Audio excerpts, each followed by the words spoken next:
Here we go then, 2018 F1 testing is underway, which starts the brand new season of Formula 1. What a day!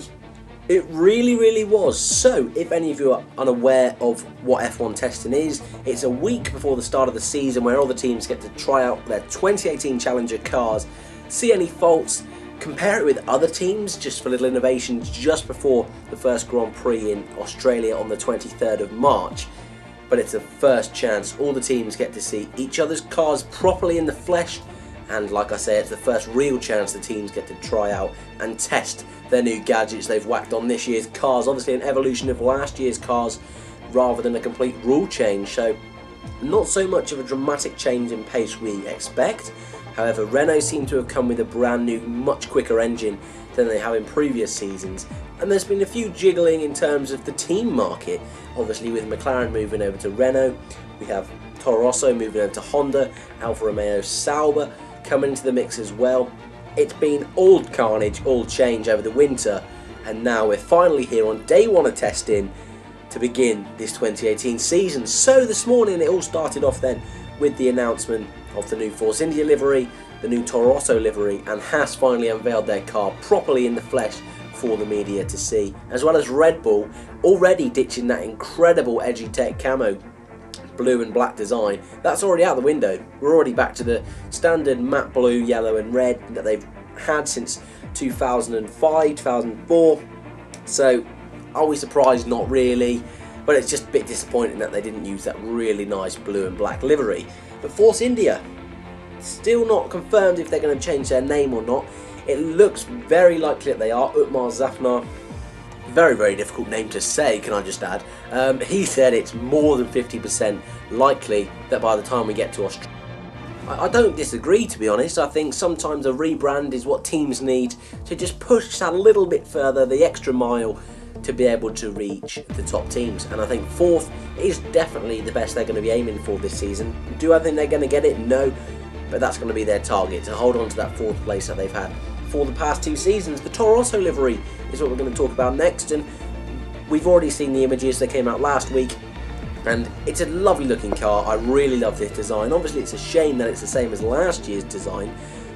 However, with the new Honda deal, they don't really care about livery. That's not what they're doing this season. They need to be making sure that Honda engine is as good as it possibly can be, and as I'll talk about later, it wasn't too bad for them today.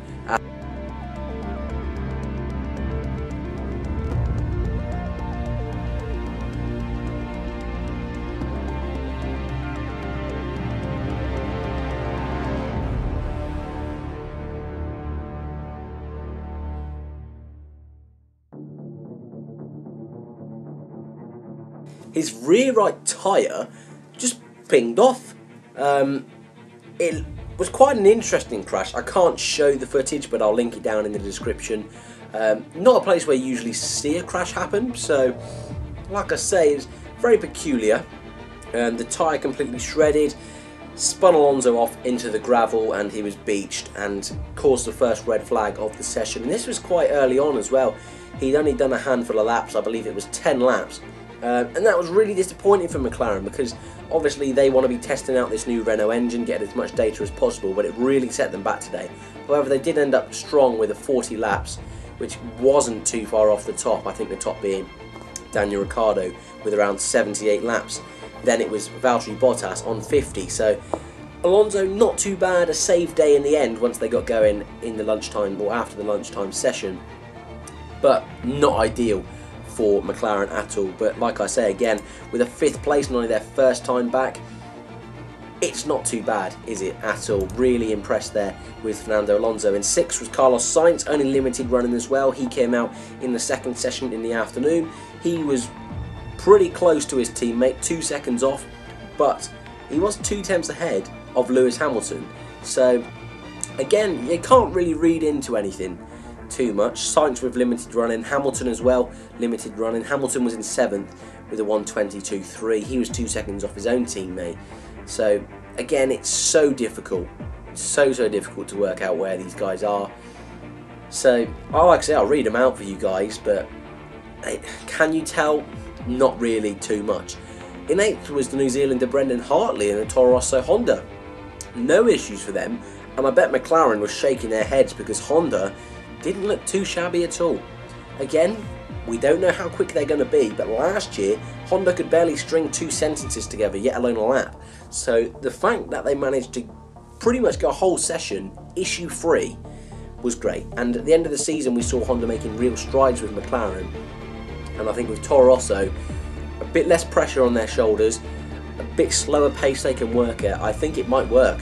And in my predictions I didn't say that, but I think looking at today's session alone, it could work. Then in 9th was Lance Stroll in the Williams Mercedes with a 1 minute 22 again, 0.4 that was. In 10th, Romain Grosjean in the Haas, 1 minute 22.5. 11th was Marcus Ericsson in the Sauber. Alpha Sauber, the new partnership, nothing too special from Marcus Ericsson. I think obviously a lot of people are waiting for Charles Leclerc to come out, show what he's made of in these sessions. Alpha Sauber with a 123, the first team on a 123, nearly a second behind Romain Grosjean, who was in front of him. But I think there's a lot of sandbagging going on there. At least I hope there is. I mean, I watched a live stream of the session, and every time that Sauber went round, it didn't really seem to have the same kick of the other teams, and I think that was just perhaps Ericsson, but also perhaps the sandbagging as well. Fingers crossed that is anyway, because if Sauber are at the back of the grid, that won't be the perfect year, will it, of their new reunion, or new partnership with Alpha Sauber. 11th was Nikita Mazepin, the Russian for Force India, was in F3 last season, came 10th. Not great, however, he is their test driver. Nicholas Latifi is also, he was planned to be driving the car on Thursday but is ill, and so Mazepin was brought in for today's session to pretty much round it off so that Ocon and Perez can do the rest of the drives for the rest of the week. That was a 125, so again a lot of sandbagging going on there with Mazepin. And then 13th, a whopping 19 seconds behind Mazepin, was Sergey Sirotkin in the Williams. But again, I would like to think that there's some sandbagging going on there as well. However, that is definitely limited running from Sirotkin. He was only there in the second session as well.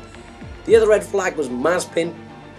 I don't think I'm saying that correctly, but if you could see how this name was spelled, Mazepin, something like that. If someone can help me out, that'd be great.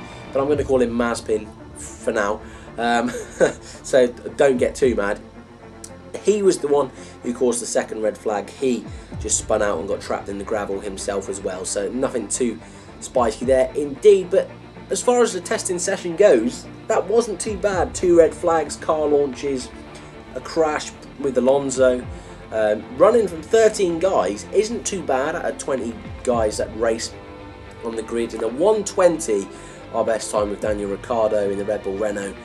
Wasn't too bad either on the first day of testing, but my guess would be by the end of the week we're going to be hitting perhaps 115s, perhaps. We'll chuck in a guess like that. I still think there's plenty of time for these guys to be getting out of these cars. There's no doubt about that whatsoever.